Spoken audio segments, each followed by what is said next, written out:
guys, welcome to my channel. First of all, I would like to say thanks to those who are watching this video. So let's start. हमारा जो topic है class 12 के लिए है chapter 6 application of derivatives. और आज हम इस वीडियो में चैप्टर 6 एप्लीकेशन ऑफ डेरिवेटिव्स के सभी इंपॉर्टेंट कंसेप्ट देखने वाले हैं। ठीक है, what are important concept related to this chapter we are about to see all. ठीक है, सभी देखने वाले हैं। जैसे कि as we complete this chapter in our channel, तो हमारा चैप्टर कंप्लीट हो ही चुका है। तो हमने I just realized that what are the important concepts which can I should bring here for you. And after seeing this video, seriously I'm just telling that when you will see this video before solving chapter 6, then you will get to know how much beneficial is this video for you. Okay तो जितने भी important concept हैं, जितने भी important things हैं इस chapter की, वो सभी हमने देखी। कौन कौन सी इंपॉर्टेंट ऐसी चीज़ें, ऐसे टॉपिक्स हैं जो आप इसको समझ के ना इस चैप्टर को बहुत अच्छे से समझेंगे। ठीक है, तो आपको बहुत कहीं ना कहीं इस जो वीडियो है ये बहुत बेनिफिशियल होने वाली है चैप्टर 6 के लिए, अगर आप इसको कंप्लीट करने से, इसको सॉल्व करने से पहले इस वीडियो को देखेंगे। ठीक है, और हाँ, the name of this chapter is application of derivatives. तो आप सिंपल से देख रहे हैं कि चैप्टर का नेम डेरिवेटिव्स है, यानी ये जो चैप्टर है this chapter is based on derivatives. ठीक है, तो one thing is just clear कि अगर आपका chapter 5 is not, if you have not completed chapter 5 then this chapter is you can't solve. ठीक है, तो आप तो ये वाला चैप्टर भूल ही जाओगे, आप you just forget this that you can understand this chapter. ठीक है, तो इस चैप्टर को कंप्लीट करने से पहले, यानी कि जब स्टार्ट करोगे तो उसके लिए डिफरेंशिएशन अच्छा होना जरूरी है। ठीक है, हम without wasting our time we will see here what are important topics for you. ठीक है, तो देखो हाँ, इसमें ना ये जो चैप्टर है इसमें 3 एक्सरसाइज है, 6.1, 6.2 एंड 6.3। ठीक है, एंड फिर लास्ट है हमारी मिसलेनियस एक्सरसाइज। तो मिसलेनियस एक्सरसाइज में तो इन सभी एक्सरसाइज का कंक्लूजन ही होता है। ठीक है, बट बहुत इंपॉर्टेंट एक्सरसाइज होती है। ठीक है, तो देखते हैं 6.1 में आपके लिए क्या क्या इंपॉर्टेंट चीज़ें हैं। जब हम यहाँ पे लेके आएंगे आप देखोगे कि 6.1 एक्सरसाइज आपको कितनी ईजी लगेगी after seeing the concept of exercise 6.1। 6.1 exercise and 6.1 exercise का जो टॉपिक है रेट ऑफ चेंज, बहुत इंपॉर्टेंट कंसेप्ट। ठीक है, रेट ऑफ चेंज क्या होता है? देखो, रेट ऑफ चेंज का मतलब होता है डेरिवेटिव है। क्या होता है? डेरिवेटिव।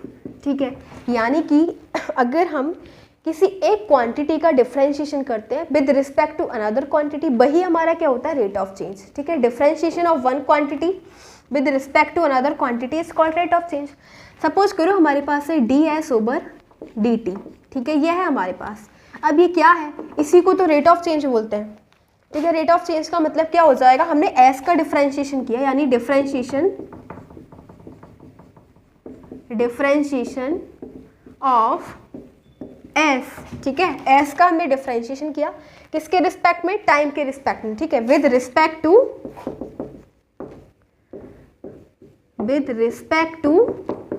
टाइम। ठीक है, और यही तो है हमारा। तो बस इसको हमने s का डिफरेंशिएशन किया टाइम के रिस्पेक्ट में, यही हो जाएगा the rate of change of s with respect to time. ठीक है, इसी प्रकार से ये है हमारे पास dx ओवर dy। ठीक है, ये क्या है हमारे पास? dx over dy। देखो हमने x का डिफरेंशिएशन किया। ठीक है, किसके रिस्पेक्ट में? y के रिस्पेक्ट में। तो यही हो जाएगा rate of change of x with respect to y, the rate of change with respect to y। तो आई होप कि आपको रेट ऑफ चेंज समझ में आ गया होगा। रेट ऑफ चेंज का मतलब यही होता है कि अगर हम एक क्वांटिटी जो ऊपर लिखी हुई है उसका डिफरेंशिएशन करेंगे और जो नीचे लिखी होती है, ठीक है, उसके रिस्पेक्ट में, वही होता है हमारा रेट ऑफ चेंज। यानी कि derivative of one quantity with respect to another quantity is called as rate of change. ठीक है, ठीक है, तो ये क्या हो जाएगा? The rate of change of, ये x है। ठीक है, the rate of change of x with respect to y। ठीक है, यानी कि जो ऊपर वाली क्वांटिटी थी उसको हमने क्या कर दिया? चेंज कर दिया विद रिस्पेक्ट टू जो हमारी लोअर क्वांटिटी है। ठीक है, जो इसके डिनोमिनेटर में उस क्वांटिटी के रिस्पेक्ट में। और ये सब कुछ हम क्यों कर रहे हैं? क्योंकि अभी आप देखोगे इसका क्या क्या यूज है। ठीक है, बहुत इंपॉर्टेंट है। अब और हाँ, अगर आपको रेट ऑफ चेंज में डिक्रीजमेंट दे रखा होगा तब आप उसके लिए क्या यूज करोगे? क्या दे रखा होगा कि रेट ऑफ चेंज डिक्रीज। ठीक है, अगर डिक्रीजमेंट दे रखा होगा तो आप उसके लिए माइनस यूज करोगे। ठीक है, नेगेटिव। और अगर इंक्रीजमेंट दे रखा होगा तो आप उसके लिए पॉजिटिव यूज करोगे। ठीक है, प्लस हो जाएगी वो। रेट ऑफ चेंज इंक्रीज होगी तो प्लस और डिक्रीज होगी तो माइनस। ठीक है, अब हम देखने वाले हैं, देखो यूनिट्स। बहुत इंपॉर्टेंट है ये यूनिट्स, बिकॉज जो हमारा पूरा गेम है ना इस एक्सरसाइज में वो यूनिट्स पे ही डिपेंड कर रहा है, ठीक है। तो यूनिट्स देखते हैं। देखो अगर ये तो सिंपल से दे रखी होगी रेडियस को आर से डिनोट करेंगे, और इसकी तो सिंपल हमारे पास यूनिट दे रखी होगी सेंटीमीटर या फिर मीटर में दे रखी होगी, ठीक है। तो आपको अगर सेंटीमीटर मीटर में दे रखी है तो आपको सिंपल पहचानना है कि रेडियस दे रखी है, ठीक है। अब अगर हमें इस टाइप से क्वेश्चन में दे रखा होगा एरिया का सर्किल वगैरह, तो रेडियस दे रखी होगी, तो इस यूनिट से पहचान सकते हो, ठीक है। और अगर हमारे पास कोई लेंथ दे रखी है, ठीक है, लेंथ है या फिर ब्रेड्थ है या फिर कोई एज है, ठीक है, साइड कुछ भी हो जाए, ठीक है, कोई क्वांटिटी जैसे एक्स और वाई, उसकी यूनिट आपको क्या दे रखी होगी, सेंटीमीटर या फिर दे रखी होगी सेंटीमीटर मीटर, ठीक है, इसी में दे रखी होगी आपको, ठीक है। इन क्वांटिटी की यूनिट भी क्या हो जाएगी, सेंटीमीटर और मीटर में ही दे रखी होगी, ओके। अब नेक्स्ट है हमारे पास एरिया, ठीक है। एरिया की यूनिट अगर आपको दे रखी होगी, एरिया है ए, ठीक है, तो एरिया की यूनिट किस में हो जाएगी, सेंटीमीटर स्क्वायर में, और सेंटीमीटर स्क्वायर मीटर स्क्वायर में ही लगभग अप्रॉक्स दे रखी होगी। तो अगर आपको इस टाइप से यूनिट दे रखी है ना, सेंटीमीटर स्क्वायर मीटर स्क्वायर, तो आपको सिंपल से पहचानना है कि एरिया दे रखा है, ओके। और अब अगर हम वॉल्यूम की बात करें, वॉल्यूम बी, तो इसकी यूनिट हो जाएगी सेंटीमीटर क्यूब मीटर क्यूब, और आपको इस टाइप से यूनिट दे रखी होंगी तो आपको देखना है वॉल्यूम दे रखा है, ठीक है। देखो अब अगर आपको एक्सरसाइज 6.1 में क्या दे रखा होगा, इस टाइप से पहचानना होगा कि हमें कोई क्वांटिटी दे रखी है 1 सेंटीमीटर स्क्वायर, ठीक है, 1 सेंटीमीटर स्क्वायर पर सेकंड दे रखा है, एक और है टाइम की हो जाएगी सेकंड और मिनट, ठीक है, सेकंड मिनट या फिर आर में भी हो सकती है, ठीक है, सेकंड मिनट आर। तो अब देखो हमें ये पहचान है क्या दे रखी है, क्या दे रखा है हमें, ठीक है। तो ये है सेंटीमीटर स्क्वायर पर सेकंड, सेंटीमीटर स्क्वायर अभी क्या बताया था, किसकी हो जाएगी सेंटीमीटर स्क्वायर, एरिया की, ठीक है, यह है एरिया, और सेकंड क्या है, टाइम, ठीक है, तो ये टाइम की हो जाएगी, तो यहाँ पे लिखेंगे टाइम। यानी कि हमें क्या दे रखा है एक्सरसाइज 6.1 में कि the rate of change of area with respect to time dA/dt हमें दे रखा है क्वेश्चन में, आपको ऐसे वैल्यूज को पहचानना है, ओके। तो the rate of change of area with respect to time, ठीक है, ऐसे यूनिट दे रखी है तो ये हो जाएगा। अब नेक्स्ट हमें दे रखी है कोई सेंटीमीटर क्यूब, ठीक है, सेंटीमीटर क्यूब पर सेकेंड, ये दे रखी है हमें 2 सेंटीमीटर क्यूब पर सेकेंड, तो ये क्या दे रखा है, सेंटीमीटर क्यूब किसकी यूनिट हो जाएगी, वॉल्यूम की, ठीक है, तो इसको हम लिखेंगे वॉल्यूम अपॉन सेकेंड किसकी हो जाएगी, टाइम की। तो ये हमें सिंपल दे रखा है the rate of change of volume with respect to time, the rate of change of time volume with respect to time, ठीक है, इस टाइप से। और अगर हमें कोई इस टाइप से दे रखी होगी सेंटीमीटर पर सेकंड, ठीक है, सेंटीमीटर पर सेकंड दे रखी होगी तो उसको कैसे लिखेंगे, तो सेंटीमीटर के लिए क्या हो जाएगा, अब आपको वो क्वेश्चन में दे रखा होगा द लेंथ ब्रेड्थ, जो भी क्वांटिटी होगी ना, सेंटीमीटर मतलब किसकी यूनिट होती है, तो सेंटीमीटर लगभग हमारे लेंथ हो जाएगी, ब्रेड्थ हो जाएगी, एज हो जाएगी, या फिर कोई भी रेक्टेंगल की साइड दे रखी होगी तो वो हो जाएगी सेंटीमीटर। वो आपको क्वेश्चन में खुद ही पता लग जाएगा कि मतलब क्या दे रखा है, ठीक है। अगर एज दे रखा होगा तब उसकी जो यूनिट है वो सेंटीमीटर हो जाएगी, ठीक है। तो यहाँ पे हम कुछ भी हो सकता है, कोई भी क्वांटिटी, ठीक है, एक्स ले लेते हैं यहाँ पे, ठीक है, एक्स क्वांटिटी। अब वो क्वांटिटी आपको खुद देखनी है कि लेंथ है ब्रेड्थ है, वो क्वेश्चन में दे रखा होगा, ओके। और सेकंड की क्या हो जाएगी, टाइम, तो the rate of change of x with respect to time, ठीक है, the rate of change of x with respect to time, ठीक है। तो इस टाइप से आपको क्वेश्चन में दे रखा हो, उन सभी को ऐसे इन वैल्यूज को ऐसे पहचानना है, ठीक है। ये यूनिट्स इंपॉर्टेंट है, ठीक है, इन यूनिट्स की हेल्प से आप देख सकते हो मैं क्या क्या चीज़ें दे रखी हैं, ठीक है। अब देखो हम एक क्वेश्चन देखेंगे कि कैसे आपको क्वेश्चन दे रखे होंगे 6.1 एक्सरसाइज में। सो देखो एक हमने एग्जाम्पल लिया है, क्या दे रखा हमें, रेडियस दे रखी है, ठीक है 3 सेंटीमीटर, यूनिट दे रखी है सेंटीमीटर तो रेडियस है। ओके और हमें एरिया फाइंड करना है। क्या फाइंड करना है? The rate of change of area with respect to radius. ठीक है क्या दे रखा है? The rate of change of area, तो एरिया पहले आ जाएगा, किस में चेंज करें? एरिया में with respect to radius, radius upon में आएगा, तो d A over D r हमें क्या करना है? फाइंड करना है। ठीक है the rate of change of area with respect to r हमें फाइंड करना है। उसके लिए सबसे पहले एट फर्स्ट हमें जानना है, we have to know what is the area of, किसका एरिया है? सर्कल का एरिया। ठीक है द रेट ऑफ, यहाँ ये है सर्कल का एरिया। ठीक है area of circle, area of circle.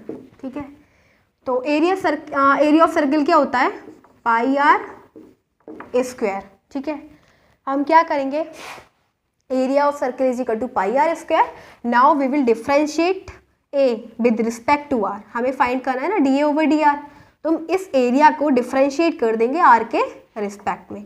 तो now differentiating with respect to R, R के रिस्पेक्ट में इसको डिफरेंशिएट करेंगे, ये हो जाएगा D A over D R equals to में, देखो पाई तो कांस्टेंट है, आर स्क्वायर को हम करेंगे डिफरेंशिएट, आर के रिस्पेक्ट में कर रहे हैं, पावर आ जाएगी मल्टीप्लाई में, पावर में से वन सब टैक वन बचेगा, आर का आर के रिस्पेक्ट में वन हो जाएगा, तो हमारे पास क्या आ जाएगा? 2 पाई आर। ठीक है और हमें दे रखा है रेडियस 3, तो ये बस आ जाना है 6 पाई। ठीक है 6 पाई आ जाएगा। अब हम इसकी यूनिट यूज करेंगे, तो एरिया की यूनिट क्या हो जाएगी? Centimetre square. ठीक है और रेडियस है इसकी यूनिट हो जाएगी सेंटीमीटर, तो ये आ जाना है हमारे पास D A over D R equals to में 6 पाई सेंटीमीटर स्क्वायर पर सेंटीमीटर। ठीक है इस प्रकार से आपको क्वेश्चन दे रखे होंगे एक्सरसाइज 6.1 में, एंड आपको कैसे यूनिट वगैरह देखनी है, कैसे पहचाना है, तो वो हमने आपको बताया। अभी आप जब एक्सरसाइज सॉल्व करेंगे then you will get to know what are important, these things are very important for you. Okay so now अब हम देखते हैं एक्सरसाइज 6.2 में क्या इंपॉर्टेंट है। ठीक है तो अब एक्सरसाइज 6.2 देखेंगे। तो एक्सरसाइज 6.2 में आपसे क्या पूछा जाएगा? Increasing and decreasing. ठीक है फंक्शन इंक्रीज कर रहा है, डिक्रीज कर रहा है, बहुत चीज़ें पूछ जाएंगी। तो आप इंक्रीजिंग डिक्रीजिंग से एक बात तो समझ ही रहे होंगे, इंक्रीजिंग का मतलब क्या हो जाएगा? पॉजिटिव। अगर फंक्शन हमें पॉजिटिव रिजल्ट देगा तो इंक्रीज करेगा, और अगर नेगेटिव रिजल्ट देगा तो क्या करेगा? डिक्रीज करेगा। ठीक है अब देखो हम ना क्या करेंगे? डिफरेंस इंक्रीजिंग और स्ट्रिक्टली इंक्रीजिंग, इन दोनों में क्या अंतर होता है? ठीक है स्ट्रिक्टली इंक्रीजिंग फंक्शन और स्ट्रिक्टली इंक्रीजिंग में क्या डिफरेंस होता है? ठीक है पहली बात तो हम ये बता दें कि आपको इंक्रीजिंग और डिक्रीजिंग चेक कैसे करना है। हमें फंक्शन दे रखा होगा y इक्वल टू में एफ एक्स। ठीक है फंक्शन दे रखा होगा y इक्वल टू में एफ एक्स, फंक्शन को हम डिफरेंशिएट करेंगे। ठीक है तो डिफरेंशिएट हो जाएगा D Y over D X equal to में एफ एक्स एक्स। ठीक है अब हमारे पास ये जो D Y over D X की वैल्यू है, ठीक है ये क्या देगी? नेगेटिव रिजल्ट देगी, तो फंक्शन डिक्रीज करेगा। ठीक है क्या करेगा? डिक्रीज। और अगर ये पॉजिटिव रिजल्ट देगी तो फंक्शन इंक्रीज करेगा। ठीक है बट अब हम देख रहे हैं डिफरेंस की इंक्रीजिंग और स्ट्रिक्टली इंक्रीजिंग में क्या डिफरेंस होता है। तो देखो इंक्रीजिंग में क्या हो जाएगा?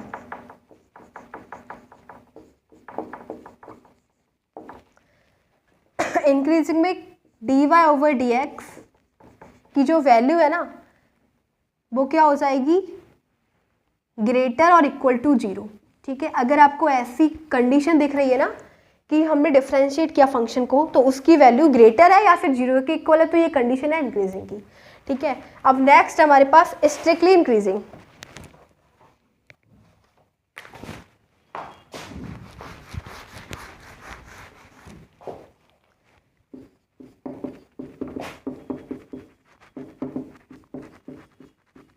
तो स्ट्रिक्टली इंक्रीजिंग क्या कहता है कि अगर हमने फंक्शन को डिफरेंशिएट कर दिया और उसकी वैल्यू 0 से ग्रेटर है तो ये कंडीशन किसकी होती है? स्ट्रिक्टली इंक्रीजिंग की।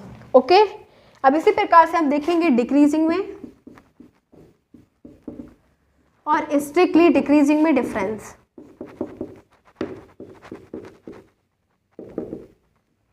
ठीक है अब इन दोनों में डिफरेंस देखेंगे।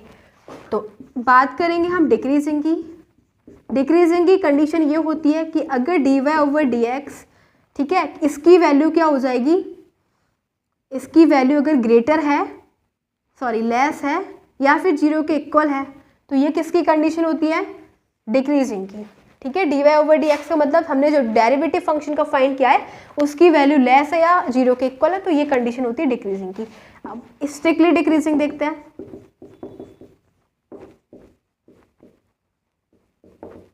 स्ट्रिक्टली डिक्रीजिंग में क्या होता है? dy/dx की वैल्यू कंप्लीटली लेस होगी 0 के इक्वल नहीं होगी। ये कंडीशन किसकी होती है? स्ट्रिक्टली डिक्रीजिंग की, यानी कि ये 0 के इक्वल नहीं होगी, ये 0 से लेस ही होगी।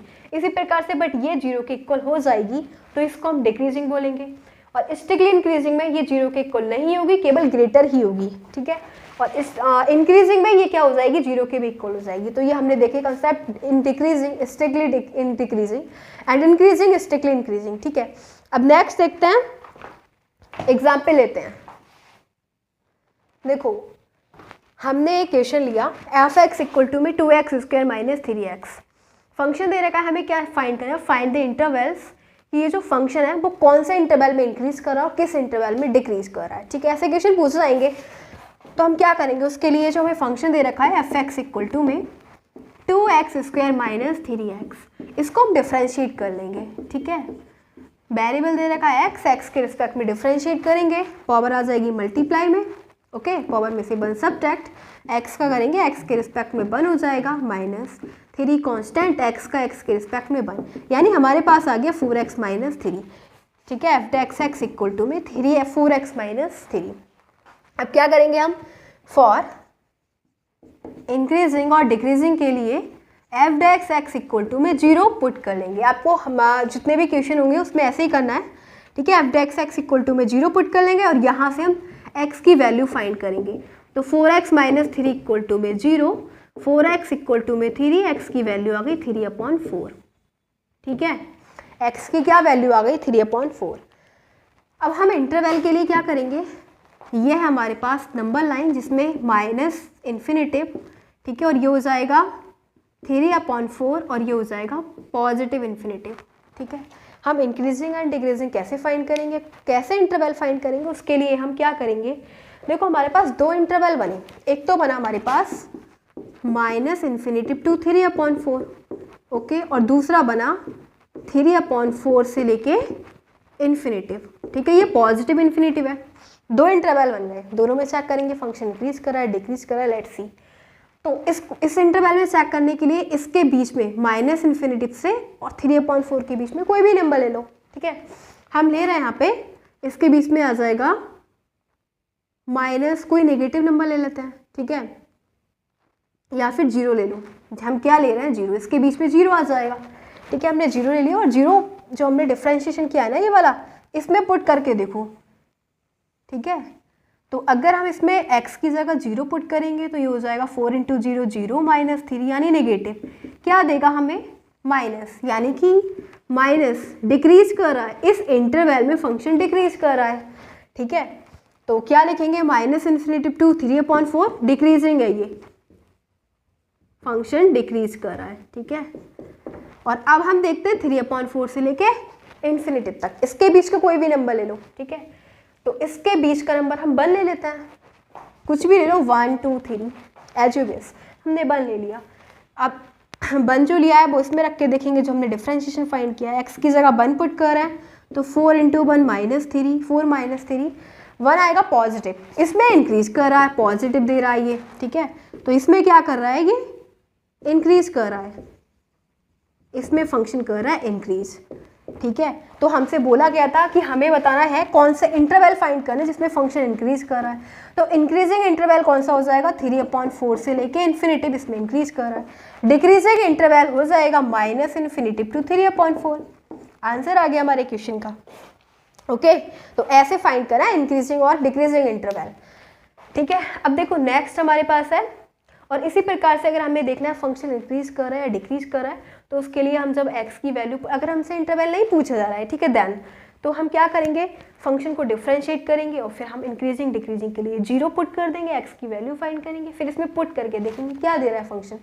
ठीक है, स्ट्रिक्टली इंक्रीजिंग है, स्ट्रिक्टली डिक्रीजिंग है, वो आपने सारी कंडीशन देख चुके हो ठीक है। अब एक ऐसा पॉइंट होता है जहाँ पे फंक्शन ना ही तो इंक्रीज करता है ना ही डिक्रीज करता है, neither increasing nor decreasing, is called point of inflection. ठीक है, तो पॉइंट ऑफ इन्फ्लेक्शन का मतलब हो जाएगा where if function is neither increasing nor decreasing, is called point of inflection. ठीक है, उसका कंसेप्ट देखते हैं, एक उसका भी हम क्वेश्चन लेते हैं। देखो हमें यहाँ पे शो करना है कि फंक्शन इस इंटरवल में -1 to 1 में ना ही तो इंक्रीज कर रहा है डिक्रीज कर रहा है, यानी पॉइंट ऑफ इन्फ्लेक्शन की कंडीशन हो रही है। देखो कैसे करेंगे, सबसे पहले तो फंक्शन को डिफरेंशिएट करेंगे F dash X equal to में इसको डिफरेंशिएट करेंगे, पावर आ जाएगी मल्टीप्लाई में, पावर में से 1 सब्ट्रैक्ट एक्स का एक्स के रिस्पेक्ट में 1 माइनस एक्स को डिफरेंशिएट करेंगे एक्स के रिस्पेक्ट में 1 हो जाएगा, प्लस 1 कांस्टेंट 0, हमारे पास आ गया 2x माइनस 1। ठीक है, एफ डेक्स एक्स। अब हम क्या करेंगे, फॉर इंक्रीजिंग डिक्रीजिंग के लिए F dash X equal to में 0 पुट कर देंगे, 0 इक्वल्स टू में 2x माइनस 1। अगर हम यहाँ से x की वैल्यू फाइंड करेंगे तो क्या आ जाएगी 1/2। ठीक है, x की वैल्यू क्या आ गई 1/2। तो अब हम नंबर लाइन पे देखेंगे, एक तो हमारे पास x की वैल्यू आई 1/2। ठीक है, और अब हमें दे रखा है हमें इस इंटरवल में लेना है -1 से लेके 1 तक। ठीक है, तो -1 आ जाएगा यहाँ पे और 1 आ जाएगा यहाँ पे। ओके, तो अब हम यहाँ पे चेक करेंगे फंक्शन इंक्रीज कर क्या कर रहा है। तो देखो पहले हम -1 से लेके 1/2 के बीच में कोई भी नंबर ले लेते हैं, इसके बीच में नंबर आ जाएगा 0। ठीक है, हमने लिया 0 और 0 पुट करेंगे जो हमने डिफरेंशिएशन किया है इसमें। जब हम 0 पुट करेंगे तो 2 × 0 -1 यानी कि माइनस नेगेटिव देगा हमें। तो इसमें क्या कर रहा है, फंक्शन डिक्रीज कर रहा है। ठीक है, क्या कर रहा है, डिक्रीज यानी नेगेटिव है। और इस वाले इंटरवल में देखेंगे 1/2 से लेके 1। ठीक है, तो 1/2 से लेके इसमें हम ना 3/2 पुट कर लेते हैं। इन दोनों के बीच में कोई भी नंबर ले लो, ये हमारे पास 0.5 और ये तो ज़्यादा हो रहा है, तो 3/4 ले लेते हैं। ठीक है, 3/4 ले लेते हैं, यह 1/2 से बड़ा हो जाएगा, इसका मतलब हो जाएगा 0.75। ठीक है, तो इसको इन दोनों के बीच में 0.75 आ रहा है, मतलब 3/4 हम पुट करके देखेंगे। ठीक है, तो 3/4 पुट करके देखो, जो हमने डिफरेंशिएशन किया है एक्स की जगह -1, 2 2 जा 4, 3/2 -1 तो पॉजिटिव आएगा। क्या आ जाएगा, पॉजिटिव आ जाएगा। ठीक है, इस इंटरवल में फंक्शन प्लस है, इंक्रीज कर रहा है। ठीक है, तो यानी कि ये केस क्या हो रहा है, हमने इस इंटरवल में बताना है कि -1 से लेके 1 में फंक्शन इंक्रीज कर रहा है या डिक्रीज कर रहा है। तो हमने देखा -1 से लेके आधे इंटरवल में तो इसमें डिक्रीज कर रहा है, फिर बाद में इंक्रीज कर रहा है। तो ऐसे कंडीशन को क्या बोलेंगे, पॉइंट ऑफ इन्फ्लेक्शन। यहाँ पे ना ही तो फंक्शन इंक्रीज कर रहा ना ही डिक्रीज कर रहा। ठीक है, इंक्रीजिंग वे डिक्रीजिंग वे, तो क्या बताएंगे, तो ये क्या है, इन्फ्लेक्शन की कंडीशन। ठीक है, पॉइंट ऑफ इन्फ्लेक्शन मतलब neither increasing nor decreasing, neither increasing nor decreasing। ठीक है, तो ये है हमारी 6.2 एक्सरसाइज, इसमें यही पूछ जाएगा 6.2 में डिक्रीजिंग इंक्रीजिंग। नेक्स्ट है हमारी 6.3 एक्सरसाइज, वो और देखते हैं, लास्ट है।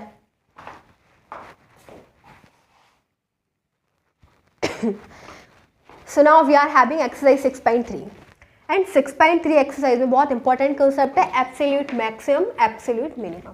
ठीक है, तो क्या होता है एब्सोल्यूट मैक्सिमम एब्सोल्यूट मिनिमम, उसके लिए देखो हम क्या करेंगे, हमें फंक्शन दे रखा होगा f(x) इक्वल टू में y। ठीक है, जो भी हमें फंक्शन दे रखा होगा उसके लिए हम सबसे पहले डिफरेंशिएट कर देंगे फंक्शन को, तो ये हो जाएगा dy/dx इक्वल टू में f डेक्स x, हमने डेरिवेटिव फाइंड कर दिया। ठीक है, अब एब्सोल्यूट मिनिमम मैक्सिमम के लिए हम क्या करेंगे, फॉर मैक्सिमम मिनिमम के लिए इसकी जगह ना 0 पुट कर देंगे, dy/dx इक्वल टू में हम 0 पुट कर देंगे। ठीक है, और f dash x equal to में हमारे पास क्या आ जाएगा 0। ठीक है, और यहाँ से हमारे पास x की वैल्यूज़ फाइंड हो जाएंगी जो हम 0 के इक्वल रखेंगे। सपोज करो हमारे पास x की वैल्यू आ गई a v c। ठीक है, 3 वैल्यूज आई। अब हमें क्या चेक करना है, हमें एब्सोल्यूट मैक्सिमम देखना है, एब्सोल्यूट मिनिमम देखना है। उसके लिए हम जो x की वैल्यू जो a v c आई ना, वो हमारे पास जो फंक्शन दे रखा है वहाँ पे पुट कर देंगे। ठीक है, यानी कि हम पहले x की वैल्यू इसमें पुट करेंगे f x की जगह a, तो हमारे पास आ गया 1। ठीक है, अब हमने पुट करा x की जगह b, तो हमारे पास एफ भी आ गया 2, ठीक है। फिर हमने पुट करा x की जगह c, तो अब आ गया हमारे पास -1, ठीक है। हमें बताना है एब्सोल्यूट मैक्सिमम कौन सा है और एब्सोल्यूट मिनिमम कौन सा है। तो जो यहाँ पे मैक्सिमम दिख रहा है नंबर 2 दिख रहा है ना, ठीक है, तो 2 क्या हो जाएगा, एब्सोल्यूट मैक्सिमम, ठीक है।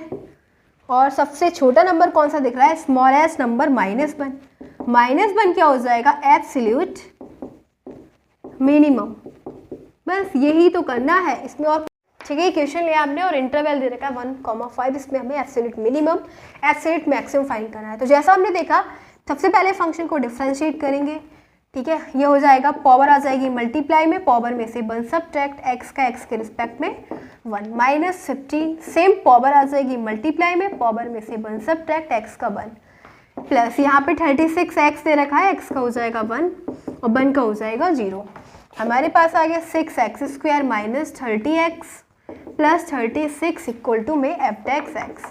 अब f dash x equal to में हम क्या ले लेंगे, 0 फॉर मिनिमम, मैक्सिमम के लिए हम क्या ले लेंगे, 0। 0 इक्वल टू में 6x² - 30x प्लस 36, यहाँ से 6 कॉमन है, ठीक है, बचेगा x² - 5x plus 6 equal to में 0। तो हमारे पास आ गया x² - 5x प्लस 6। इसको हम फैक्टराइज कर देंगे, ठीक है। क्वाड्रेटिक इक्वेशन 3 + 2 हो जाएगा और इसके फैक्टर आ जाएंगे हमारे पास x - 3 और x - 2 इक्वल टू में 0। यानी कि गाइस हमारे पास जो x की वैल्यू है वो x इक्वल टू में 3 आ गया और x इक्वल टू में 2 आ गया। तो दो वैल्यूज तो हमारे पास 2 और 3 हो गई। और हमें इस इंटरवल में भी देखना है कि x की जो इस इंटरवल में चेक करें क्या दे रखा है, 1 से 1 और 5, तो दो वैल्यूज हमारे पास ये हो गई, x बिलोंग टू 1, एक तो हो जाएगा x इक्वल टू में 1 और x इक्वल टू में 5, x इक्वल टू में 2, x इक्वल टू में 3। तो x इक्वल टू में 1, 2, 3 और 5, इस वैल्यूज पे हमें क्या करना है, एब्सोल्यूट मैक्सिमम और एब्सोल्यूट मिनिमम फाइंड करना है। ओके, दो वैल्यूज हमने खुद फाइंड करी और बाकी की इंटरवल में दे रखी है 1 और 5। तो स्टार्टिंग वाली और लास्ट वाली वैल्यूज पे हम चेक करने वाले हैं। 4 values are there on the value of 1, 2, 3, 5 will check absolute maximum और मिनिमम। हाउ विल फाइंड, ठीक है, जितनी भी x की वैल्यूज दे रखी है all values will put in this equation which is given as a question, ठीक है। जो हमें क्वेश्चन में दे रखी है इक्वेशन उसी में हम पुट करके देखते हैं। जैसा हमने अभी इसका एग्जाम्पल देखा था, ठीक है, इसका प्रोसेस देखा था, क्या करा था हमने, जो हमारे पास पहले हम देखेंगे एट x इक्वल टू 1 पे, ठीक है। तो इस पूरे फंक्शन में x इक्वल टू 1 पुट कर दो। देखो 1 का क्यूब करोगे तो 1 ही आएगा, 1 का स्क्वायर प्लस 36 इंटू 1 प्लस 1, तो यह आ जाएगा हमारे पास 2 - 15 प्लस 36 प्लस 1, ठीक है, 39 - 15 और ये आ गया हमारे पास 24, ठीक है। हमने जब x की वैल्यू 1 ली तो फंक्शन में पुट करा, हमारे पास आ गया 24। अब हम नेक्स्ट लेंगे एट x इक्वल टू 2। अब x की वैल्यू 2 पे पुट कर रहे हैं तो ये हो जाएगा 2 इंटू 2 का क्यूब 8 हो जाएगा, माइनस 15 इंटू 2 का स्क्वायर 4 प्लस 36 इंटू 2 प्लस 1। तो देखो क्या आ जाएगा हमारे पास F2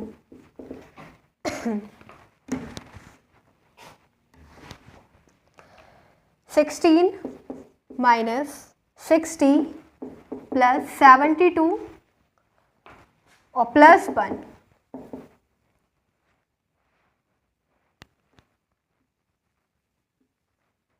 $89 माइनस 60, तो सब्ट्रैक्ट कर देंगे 9, 29, ये आ गया हमारे पास 29, ठीक है। अब है नेक्स्ट F3, ठीक है, x की 4 वैल्यूज है ना, अब हम किस पे चेक करेंगे, F3 पे। तो जो x की वैल्यू 3 है वो इस इक्वेशन में पुट कर देंगे, क्या आता है लेट्स सी, 2 इंटू में 2, 3 का क्यूब हो जाएगा 27 माइनस 15 इंटू 3 का स्क्वायर हो जाएगा 9 प्लस 36 इंटू 3 प्लस 1 आ जाएगा 54 माइनस 135 प्लस 36 इंटू 3 108 प्लस 1। ठीक है, अब ऐड कर लेते हैं, ये हो जाएगा 55 प्लस 108 माइनस 135 163 माइनस 135 तो आ गया 28। ठीक है, क्या आ गया 28। लास्ट है हमारे पास 5 पे। अब हम 5 पे चेक करते हैं, तो बस कुछ नहीं करना, इस फंक्शन में हम f5 पुट कर देते हैं एट x इक्वल टू 5। तो x की जगह 5 पुट कर देंगे, ये हो जाएगा 2 इंटू 5 का क्यूब 125। ठीक है, माइनस 15 इंटू 5 का स्क्वायर 25 प्लस 36 इंटू 5 प्लस 1। तो ये हो जाएगा 250 माइनस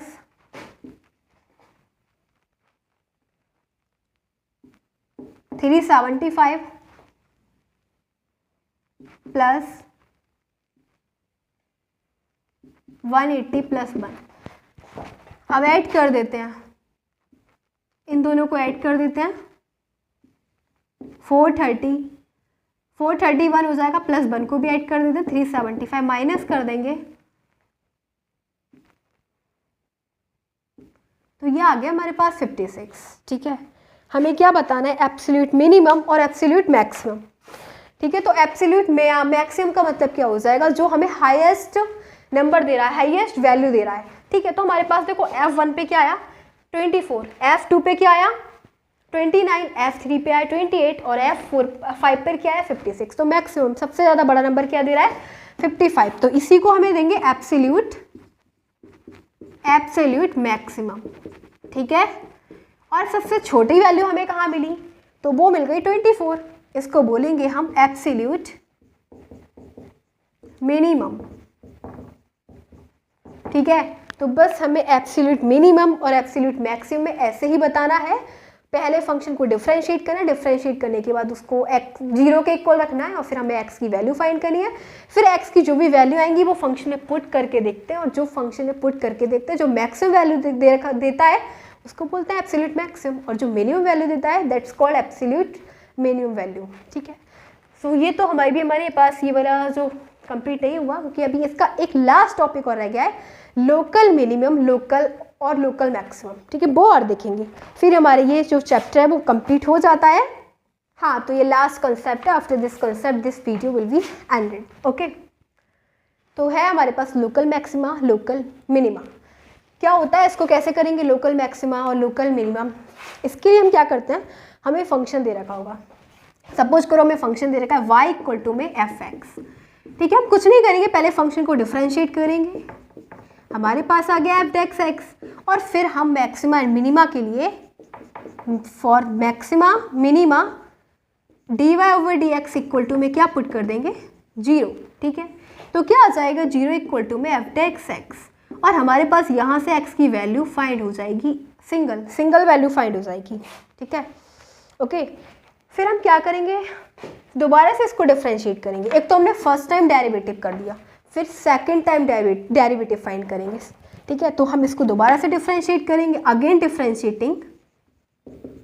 डिफरेंशिएटिंग, दोबारा से हम इसको डिफरेंशिएट करेंगे, और हमारे पास क्या आ जाएगा d² y dx²। ठीक है, अब हम यहाँ से देखेंगे, अगर ये जो हमारे पास सेकंड ऑर्डर डेरिवेटिव आया है उसकी वैल्यू ग्रेटर है 0 से, तो ये क्या कहेगा हमारे पास लोकल मिनिमा।